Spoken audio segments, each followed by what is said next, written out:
তোমরা যারা আমাকে আওয়ামী লীগের দালাল বলো, তোমরা ওই সময় ছিলে কোথায়? সুবিধাবাদী জিন্দাবাদ, ঠিক কিনা যদি বলেন? আর যেই বক্তার দালালি ওরা করে, ওই বক্তা নিজে স্টেজে হাজার মানুষের সামনে বলেছে 16 কোটি মানুষের জননী শেখ হাসিনা। 16 কোটি মানুষের জননী প্রধানমন্ত্রী শেখ হাসিনা যে স্বপ্ন দেখেছে, এটা বাস্তবায়নের জন্য যে কাজ করবে না, সে যে দলের লোক হয় হোক জানে না। ওই বক্তা যে জাতীয় দালাল ছিল এটা বলে না, কেন? নিজের দলের লোক। আবার অসংখ্য ভুল হওয়ার পরে কি বলে জানেন? জেলে যাওয়ার পর ওনার মাথা মতো একটু নষ্ট হয়ে গেছে। আরে বাবা, জেল কেন? উনি একা খাটছেন, রিমান্ডে উনি একা গেছেন। আল্লামা মামুনুল হক সাহেব জেল খেটেছেন, রিমান্ড খেটেছেন, উনি পাগল হন নাই।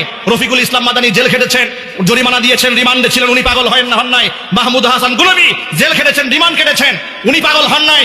এমনকি মুফতি সাখাওয়াত হোসেন রাজি জেল খেটেছেন, জরিমানা দিয়েছেন, কেউ পাগল হয় নাই। একজন পাগল হয়েছে, তাহলে যে পাগল হয়েছে ময়দানে বসায় না রেখে পাবনায় পাঠিয়ে দাও চিকিৎসার জন্য।